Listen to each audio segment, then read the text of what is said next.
All right, so that child needs to be parented physically and spiritually. If you are parenting that child physically, then you are half parenting that child. That child needs physical and spiritual parenting, and so that is the reason why it is not good for child parent to be sending their children off to service just to worship. It's good, but it's not the best, because that child needs to be parented spiritually. They need to see example. They need to see that example being set, so that they can follow not only in word but also in deed. All right, so we're looking at the protocols of childbirth, or the principles, of childbirth and postnatal care. All right, Moses was grown in Potiphar's house, but he was nurtured and cradled in the lap of his Israelite mother. What she passed on to him during that brief period of breastfeeding has changed and impacted the world up until now. What did Moses' mother do to him in that short period of time that she nursed him, that the rest of his life in a place of wealth, prestige, and power could not destroy? In other words, even though Moses grew up in Potiphar's house, and even though he spent only a brief period of time in his mother's lap, the prestige, power, and influence did not destroy his identity. He knew who he was. He knew that he was an Israelite. He understood that he was placed in a position of power and influence because Yahweh wanted to use him. And so when he saw the opportunity, or whenever he saw Israelites being abused, he would seek to deliver them. What did his mother do to him? What did she do to him to impact him in such a way? Well, what she did was she fed him colostrum. And I did agriculture, and so a lot of times when I'm teaching the Torah, a lot of my knowledge, or a lot of the pre-knowledge that I had in studying agriculture and the sciences, really allows me to understand the word of Yahweh so profoundly. And so, this revelation just blew me away, and so I want to share it with you. Now, she fed him not only physical, but she fed him spiritual colostrum. What is colostrum? Colostrum is that first set of milk that a child gets from birth to 7 days. And that milk is packed with protein. So during child's birth, or after the child is being born, the doctors will tell you how important it is for that child to get that first set of breast milk. One of the things that the milk does is that as a child drinks that milk, then that milk will cause the first bowel movement of the child outside of the mother's womb. And so that child will pass their first stool that is called meconium. And that's a jelly looking substance. And so if that doesn't take place, then the child is going to stay, the child's belly is going to swell, and that meconium is going to poison that child. And so we spoke about breastfeeding the child in that first 7 days. There are some stuff that we have to pass out. There are some stuff that we have to pass out before we can be certified being healthy. And so, that meconium is important to leave the child's intestine. And as that child drinks that milk, the color of that milk is even different from the regular milk. It looks much more yellow because of how potent, how rich it is. And so what is happening is that first set of breast milk is passing on to the child what is called protein antibodies, that the child, once he or she gets it, these protein antibodies will be responsible for the child being able to resist diseases. And so that child, if they don't get that colostrum, will be weak, will be feeble, and they will be vulnerable. Mothers, you need to understand that first 7 days that you are spending in separation, bonding with your child, whatever you are passing on to that child will impact that child, will determine the child's spiritual and contribute to their physical identity for the rest of their lives. For the rest of their lives. And so those protein antibodies, those that colostrum, will stay in the child's body, and it will be the child's it will build the child's natural ability to be immune against certain diseases or infection. What Moses' mother passed on to him during those first 7 days made him immune to the negative effects of wealth, to the negative effects of prestige and power, and to the negative effects of destroying his identity. Yes, you need to understand the powerful effect of that breastfeeding. It is not just the physical milk, but it is a spiritual characteristic that you are passing on to that child that will determine that child. So their spiritual identity is formed in the first 7 days, and then by age 7 their physical personality has been formed. Whatever you want that child to be, whatever you want that child to do, mothers have the first influence in doing so. That's why the saying goes, whoever rocks the cradle rules the world. So after that 7 days, that child now leaves the influence of his or her mother, and then whatever that child is exposed to now, environmentally and by those, will help to determine that child's personality by they reach the age of 7. That is the reason why, mothers, you should not entrust the care of your child to just anybody.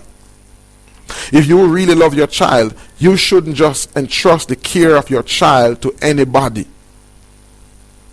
But that's why women need to be prepared for motherhood. You need to understand that you should not feel guilty that you have to take some time off from work.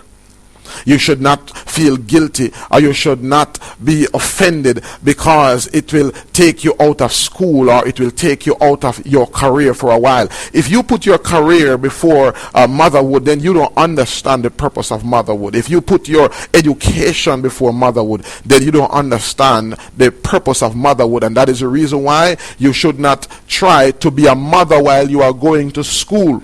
Young girls, that's the reason why you're not ready for motherhood. Because you can't juggle the awesome responsibility of becoming educated whilst at the same time being a mother. It's going to be too awesome for you. That is the reason why, if you are going to school, while you are going to school now, focus on your education, focus on yourself, focus on being firm in your identity, and then when you find that husband that Yahweh has for you, then when you meet that brother that you enter into parenthood, it is not something that you are going to resent the child for. You're not going to resent the father for. You're not going to resent somebody, but you are going to be ready and responsible to take on this awesome responsibility.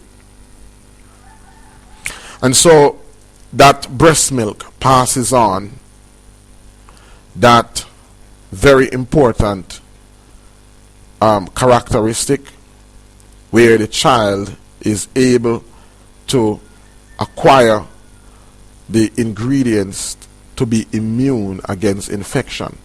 And so, those, in a natural sense, we talk about being immune against certain physical diseases, but in a spiritual sense, as you pass on the spiritual colostrum to that child, you are making that child immune to the effects of this of this world, to certain negative effects. Moses certainly was unaffected because of how profound his mother was taught, and how profound his mother's colostrum impacted him.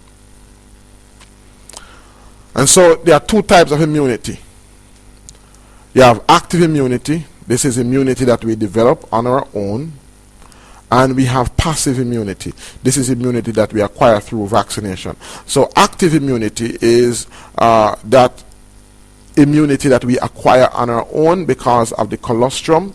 So those protein antibodies that enter us allow our immune system to be boosted so that we know can ward off certain invasions in the body physically. And in the same way, once we get that spiritual colostrum, we are able to ward off, as we say, certain negative influence, such as pride and the negative effects of power, the negative effects of wealth. We are able to not allow those to affect us in fulfilling our purpose. Then we have passive immunity. This is immunity that we acquire through vaccination. And so basically what happens is that in the vaccination process, we are given a mild form of the bacteria. So for example, if they were going to vaccinate us against let's use a parasite. Let's use, for example, tetanus. What they would do is that they would get the same bacteria that causes tetanus, cramp it, or what they would do is weaken it, and they would inject that into your body. When they inject that into your body, what happens is that your body fights, will automatically begin to create a resistance to this mild form. And because it naturally created a resistance to this mild form, if you were to get the more aggressive form, then your body would, in the same way, create a resistance to it. And so that is what we call passive immunity. And I want to share with you an example, because Yahweh both passes on to us active immunity as well as passive immunity. Let's look at this example of passive immunity in Numbers chapter 21 verse 6. It says, "And Yahweh sent fiery serpents among the people, and they bit the people, and much people of Israel died. Therefore the people came to Moses and said, We have sinned, for we have spoken against Yahweh and against thee. Pray unto Yahweh that he take away the serpents from us." And Moses prayed for the people, and Yahweh said unto Moses, "Make thee a fiery serpent, and set it upon a pole, and it shall come to pass, that everyone that is bitten, when he looketh upon it, shall live." And so, I read this passage, and I really didn't understand it. Because we look at those medical in the medical field, those serpent wrapped around the stake. It's actually called nekustan, and we find that the children of Israel later on in the book of Kings began to worship. And I say, boy, how could Yahweh do something like this? This scripture really looks contrary, because this seems to be promoting idolatry. Why would Yahweh make a serpent and then tell them to look upon the serpent and they will be made whole? I mean, it would be easy for the children of Israel to believe or to accept this message that Yahweh was promoting idolatry. It would have been easy.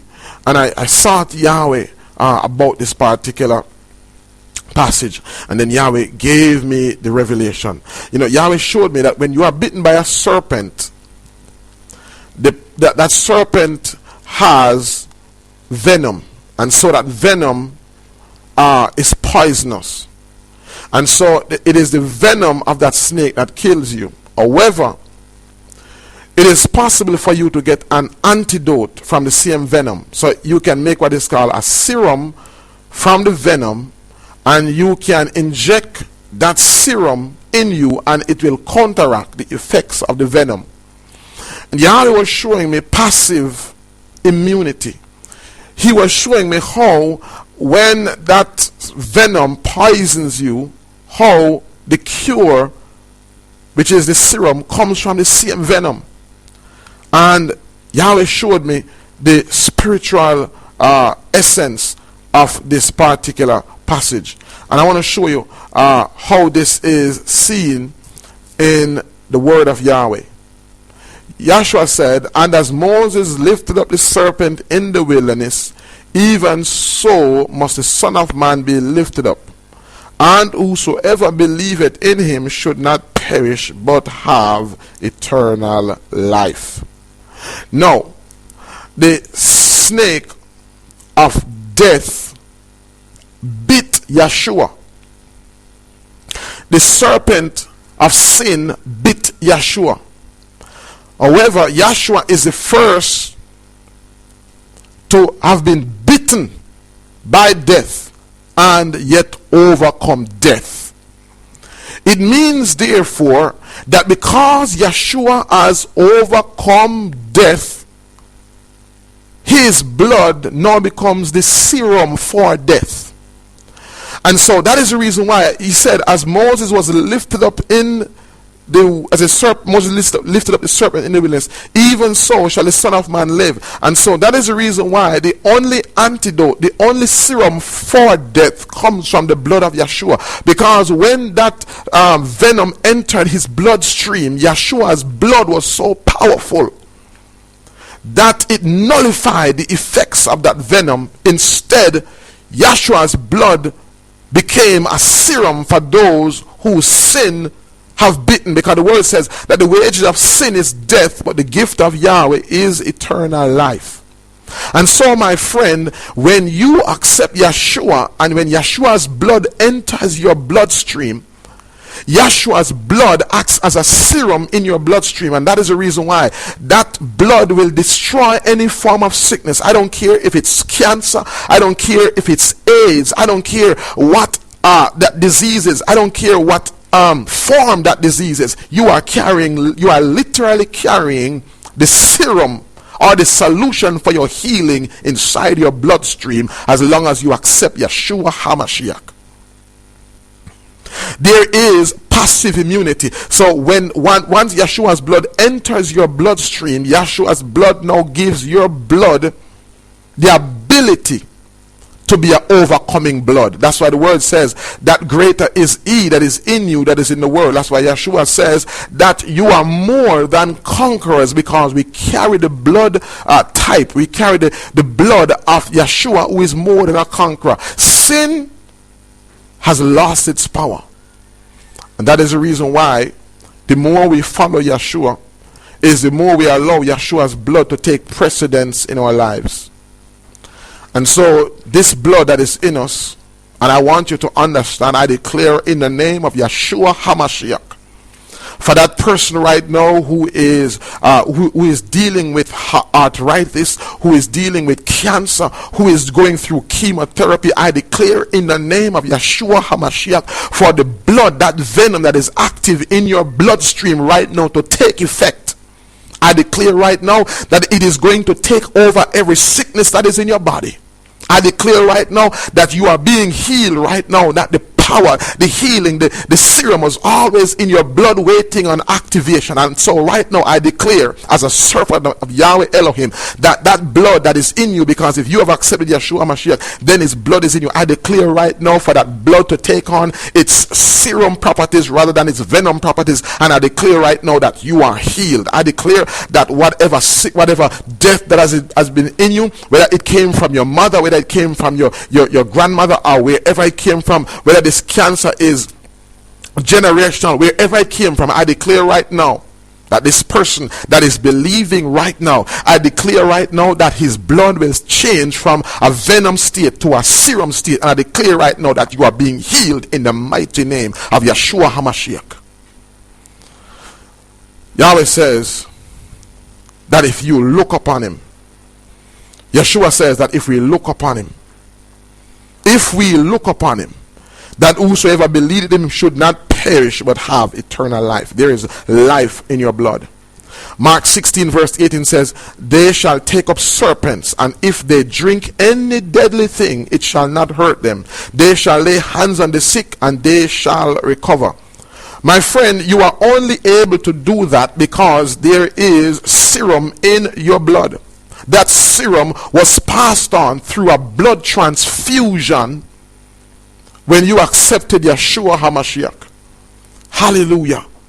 And so that bronze serpent represented sin and the effects of sin. And so Yeshua became the curse for us. And when he became the curse for us, it was because he had to be beaten by sin so that he could overcome sin and so produce or make available to us that serum whereby we can overcome sin in this flesh. We need to understand that, my friend, is active immunity that has now become positive immunity. And so where did you get it from? You can declare that you have a serum in your bloodstream.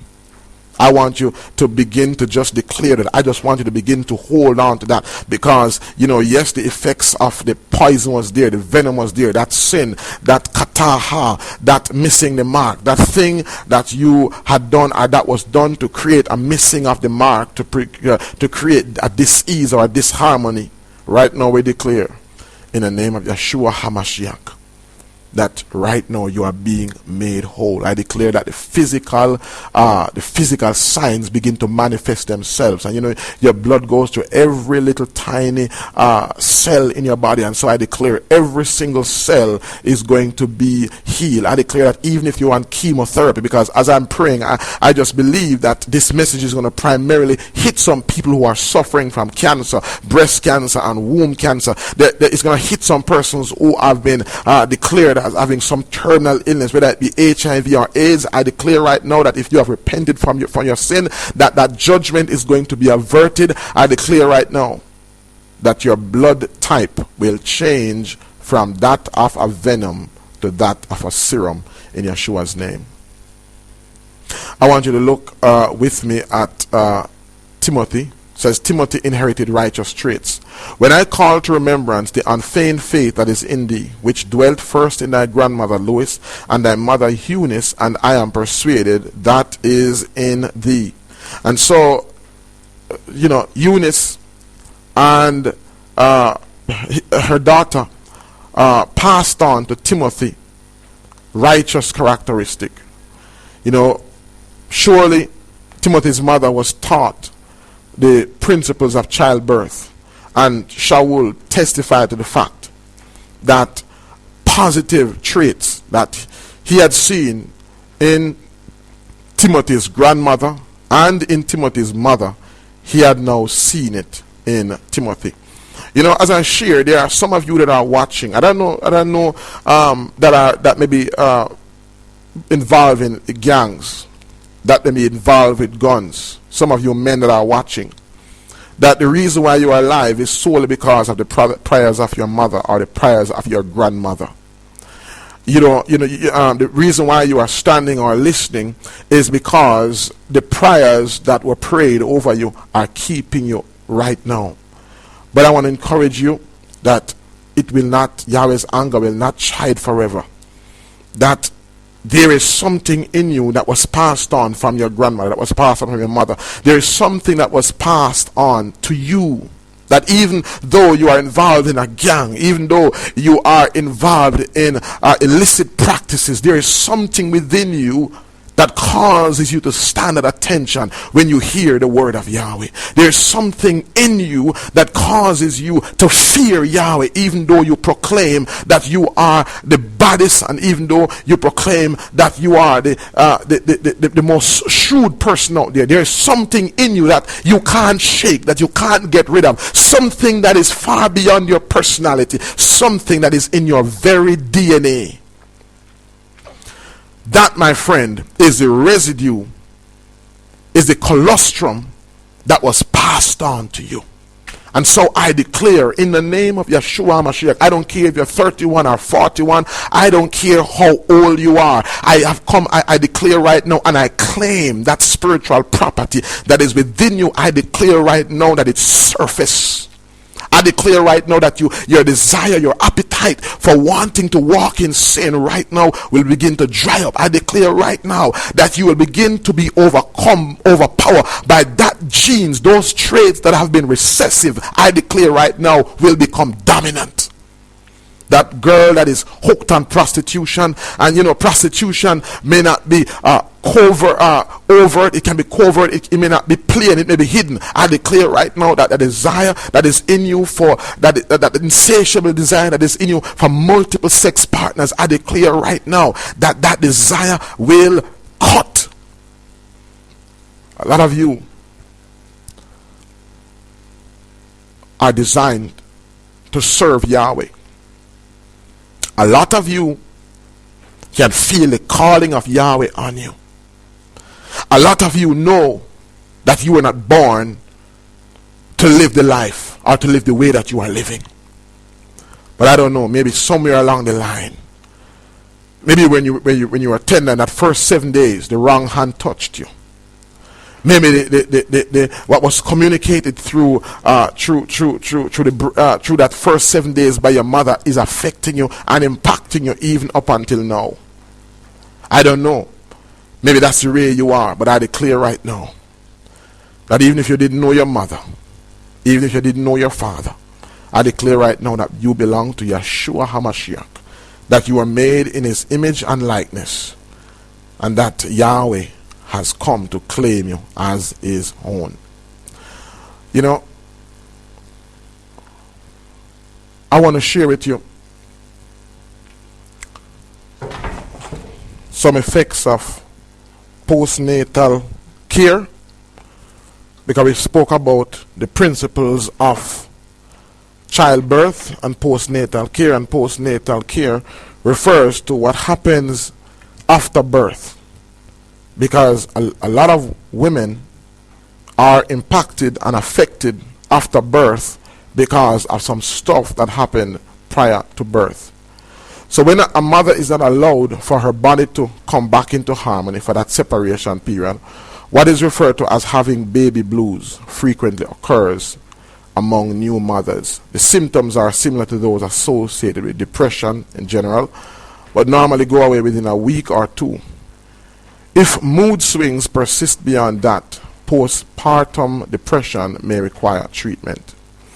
Listen to this from the American College of Obstetricians and Gynecologists. While about 80% of all new mothers suffer from the baby blues, only 10% of women develop postpartum depression. A woman suffering postpartum depression may show a lack of interest in her baby, or else constantly worry about her baby. No matter what the cause, a woman needs to understand that she is not at fault. And so, a lot of things happen during or before birth or before pregnancy that causes a woman to go through that period of depression. And so that period of depression is passed on to that child.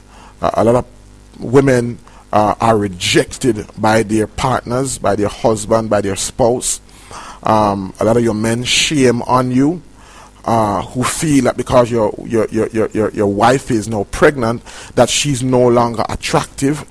This is when she needs your support. This is when she needs your love. And so, some of the things, the way that you treat her, the way that you deal with her, a lot of those emotions, a lot of those feelings are passed on right from the physical umbilical cord right into the personality of your child. And some of you are contributing to the personality of your child without even knowing it in a negative sense.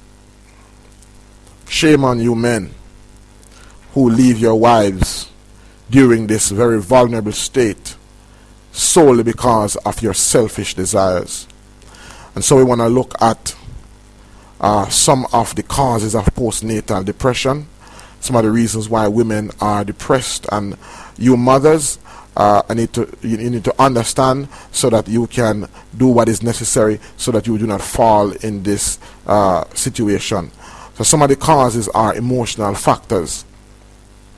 You may be thinking about you not being attractive anymore.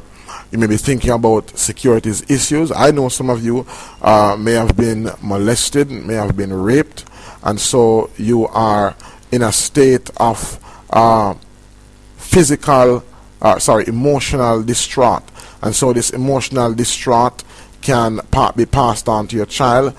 Fear or feelings of inadequacies. This may be your first child, and so you may believe, am I ready?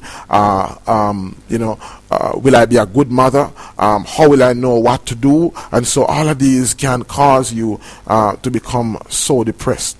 Alright, so that's one reason, emotional factors. Another reason is physical factors, hormonal imbalance, trauma. And so the trauma can be whether physical or it can also be emotional. The scripture records a woman who gave birth to a son and called him Jabez. The name Jabez means grief or sorrow. Alright, so Yabetz or Yabez means grief or sorrow. And I don't know, she had to be bonding with this child for 7 whole days. Yet, and we know that when a woman is giving birth, that she does go through trauma. She does say things that she doesn't mean, like I'll never get pregnant again, never again. She makes rash vow that the Torah also speaks about. She says a lot of things because it is really a traumatic experience. However, Jabez's mother was so overwhelmed by her trauma. Because, in a natural sense, that trauma that a woman goes through during birth, it is miraculous how when a child enters the world, the joy of seeing that baby being born erases all the trauma that woman just went through. The joy that she just goes through, the joy that she experiences of seeing her child being born. That experience of seeing life proceeding from her body, that experience totally erases the trauma. However, in Jabez's mother case, even after being with her child for 7 days, the trauma still was impacting him. And so she gave him a name that reflected the trauma that she was going through, Jabez. And so a lot of children are the product of the trauma that the parents are going through, the mothers are going through. And that innocent child that was not responsible for that man leaving you, that is not responsible for that father not supporting you, that child that is not responsible for you getting pregnant in school, that child that is not responsible for you have to stop your study, that child that is completely innocent of all of that becomes the victim of your anger, of your wrath, of your disappointments. This is very unfair. And I hope that as I'm sharing with you that there's somebody that can relate to what I'm saying. In 1 Chronicles chapter 4 verse 9 it reads, and Jabez was more honorable than his brethren, and his mother called his name Jabez, saying, because I bear him with sorrow. And as I said before, that some of you may be the product of that. You may be the product of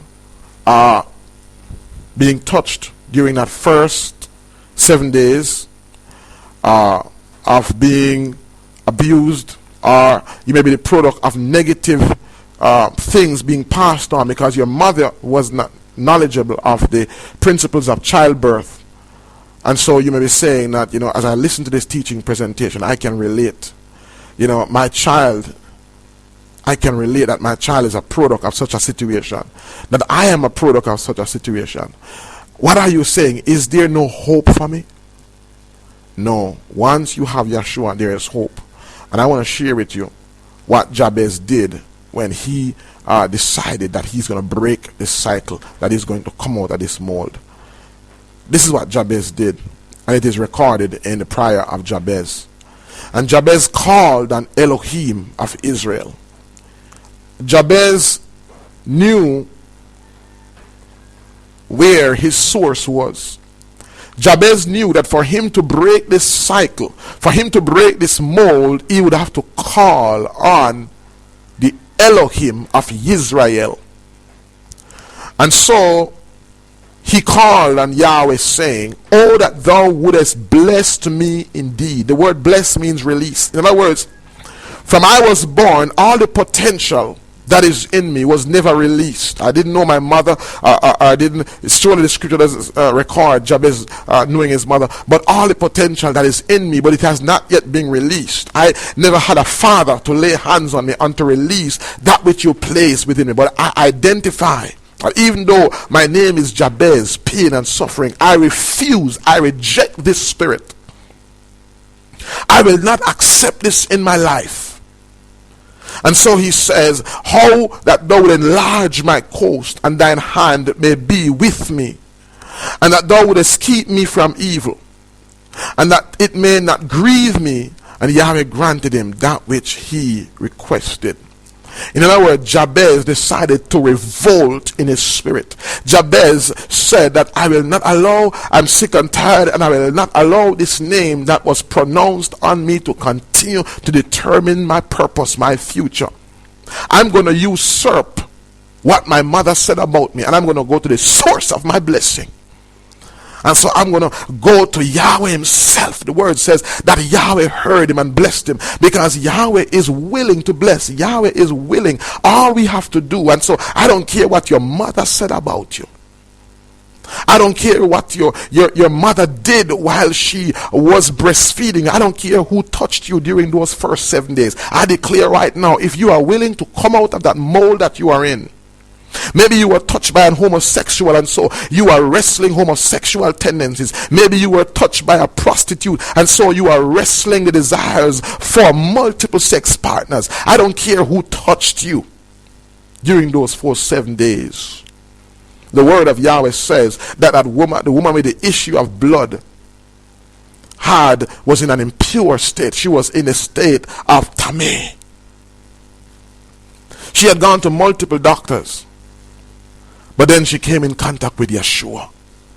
And so when she came in contact with Yeshua, she was literally made whole.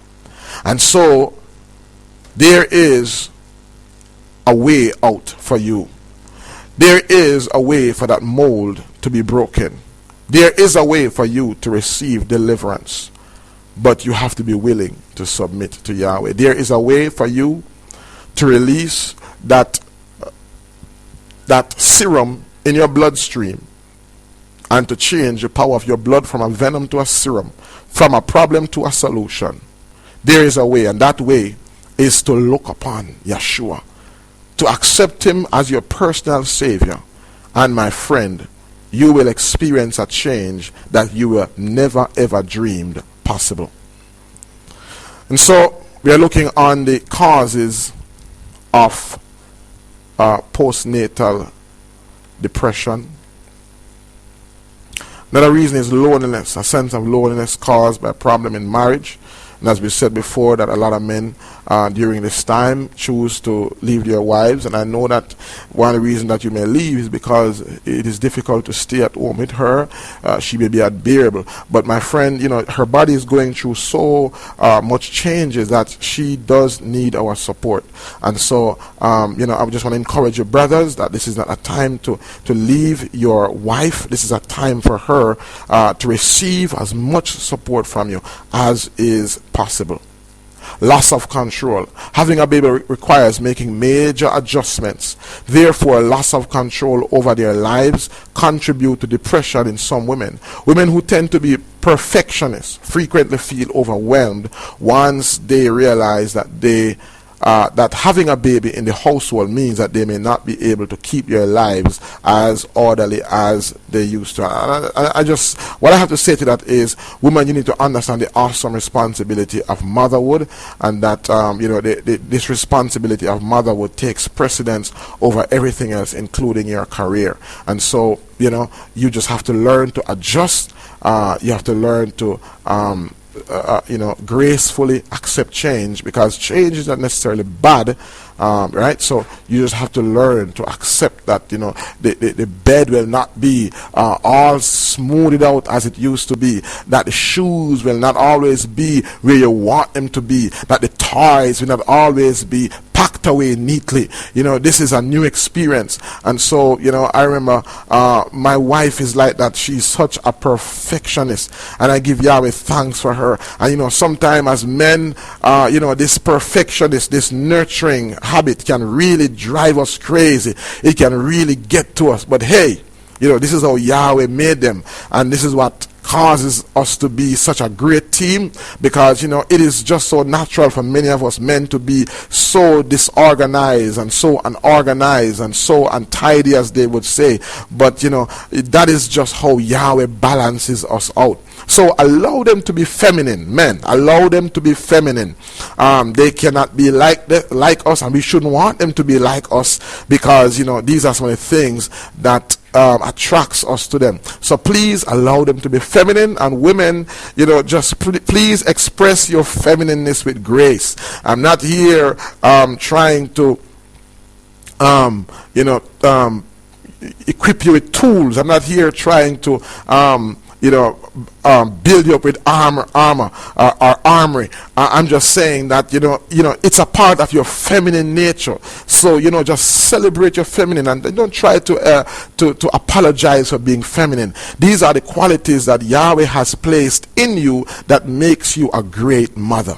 And so just continue to be the mothers that you are. And men, and that's the reason why it is so impossible for us to be one without Yahweh, because with such opposites, with such contrast, it is only the Spirit of Yahweh Elohim that can hold two people together in marriage for 50, 60 years, or till death do us part. It is only the Spirit of Yahweh Elohim. And so what the enemy does, I've spoken to some people, I've spoken to some couple, and one of the reasons, after speaking to them, I realized that at the root of their challenge is the fact that they don't appreciate the feminineness in the woman, or the feminineness in the wife is not appreciated, and the masculineness in the male is not being appreciated. The wife wants the husband to be more like her, and the husband wants the wife to be more like him. And so there has to be an understanding and a respect for our likeness as well as our differences, and that these things is what makes us so unique in the eyes of Yahweh. And that is the reason why we have to really just depend on Yahweh Elohim to keep us together in the union of marriage. All right, loss of control, as we said, was one of them. Another reason why some men go through depression. Instructions concerning childbirth purification. Leviticus chapter 12 verse 6 to 8, and it reads, "And when the days of her purification are fulfilled for a son or for a daughter, she shall bring a lamb of the first year for a burnt offering, and a young pigeon or a turtle dove for a sin offering unto the door of the tabernacle of the congregation unto the priest, who shall offer it before Yahweh, and make an atonement for her, and she shall be cleansed from the issue of her from the issue of her blood. This is the law or the instruction for her that hath borne a male or a female. And if she be not able to bring a lamb, then she shall bring two turtle doves, or two young pigeons, the one for the burnt offering and the other for a sin offering. And the priest shall make an atonement for her, and she shall be clean." And so basically a sin offering is required at a burnt offering, because we are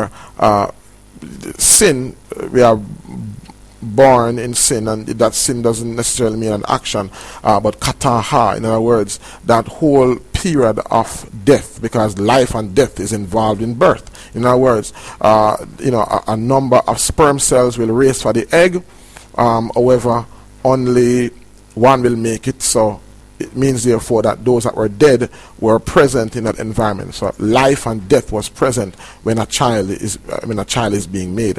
And so because of that death that is present, then when we come out of the womb, that child has to go through a period of separation, and the mother has to go through a period of separation as well. All right. verse 6 to 8. We just read that. And the turtle doves basically is designed for a burnt offering and a sin offering.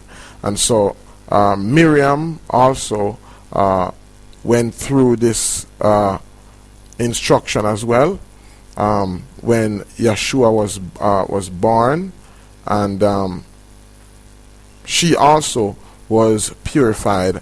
In Luke chapter 2 verse 21 it says, and when 8 days were accomplished for the circumcising of the child, his name was called Yeshua. And here it is that when Yeshua was going to be circumcised, then this was when he was named. And he was so named not by his mother or father, but he was named before he was conceived in the womb. Verse 22, and when the days of her purification according to the Torah or the instructions of Moses were accomplished, they brought him to Jerusalem to present him to Yahweh. As it is written in the law of Yahweh, every male that openeth the womb shall be called Kodesh, holy, set apart to Yahweh, and to offer a sacrifice according to that which is said in the law or the instructions of Yahweh. A pair of turtle doves or 2 young pigeons.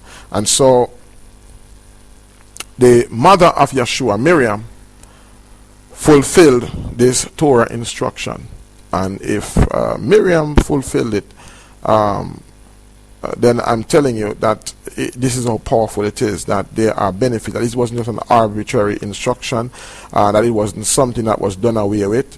I said last week in last week's study that these are shadows, and even when they are fulfilled, they continue to be shadows.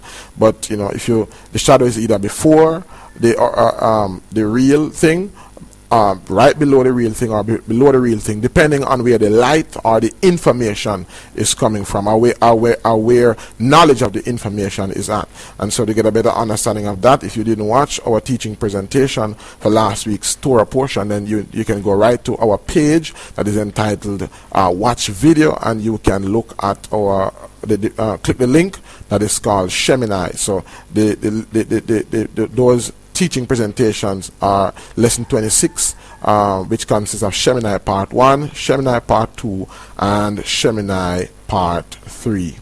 And so Yahweh, wants to teach us a very profound principle. Jeremiah 9 verse 23 said, thus said Yahweh, let not the wise man glory in his wisdom, neither let the mighty man glory in his might. Let not the rich man glory in his riches, but let him that glorieth in this, that he understandeth and knoweth me, that I am Yahweh, which exercise loving kindness, judgment, and righteousness in the earth. For in these things I delight, saith Yahweh Elohim. And so, friends, in the principles of childbirth and postnatal care, what Yahweh wants us to understand, what Yahweh wants us to get out of this message, is that He has a plan and a purpose for us. He wants us to understand that the most powerful authority in the earth, and I say this without fear, that the most powerful authority in the earth next to Yahweh is that of a parent. The most powerful authority in the earth is not the authority of your bishop, is not the authority of your pastor, is not the authority of any person. I don't care how anointed you are. The most powerful authority in the earth, the most powerful authority that supersedes all of this, is the authority of being a parent.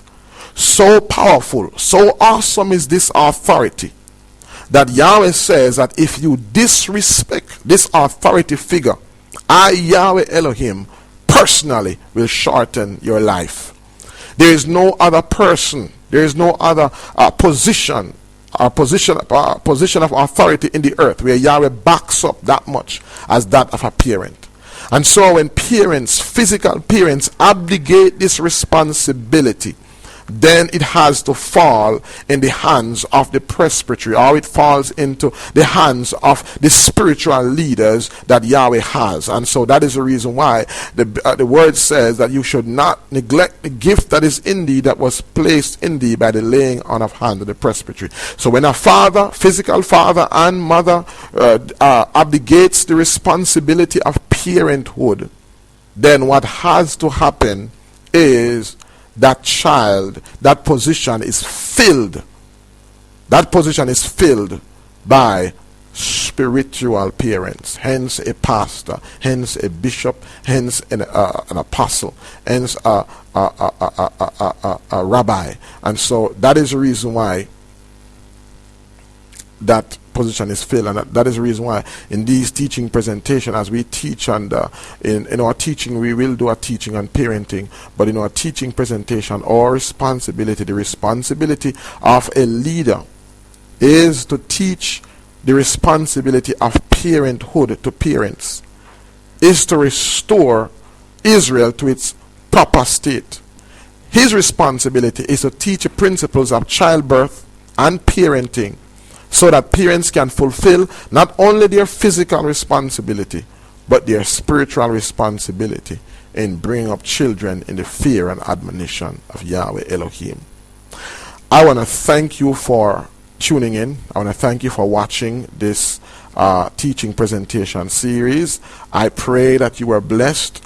As I said to you, that to do these teaching presentations, we make them available absolutely free of cost. There is a corresponding set of notes, a teacher's notes and a student notes, that is available on our website. You can go to the link that says download PDF document here, and you can look for the lesson 27, that is entitled Tazri-a, and you should find it. You may find, I'm trying to actually put up a zip file, which means that once you go to that file and you download, you should get the video and everything in that file. So I want you to look out for that as well. But if you have been blessed, by this teaching presentation, then I want to encourage you to send it to someone else, to tell somebody about it. And it would be good if you could send us a contribution, or consider tithing to us, so that we can be able to continue this work. Week after week, we spend hours preparing and teaching absolutely free, so that the body of Yeshua can be blessed. We have persons that are with us that are working by faith.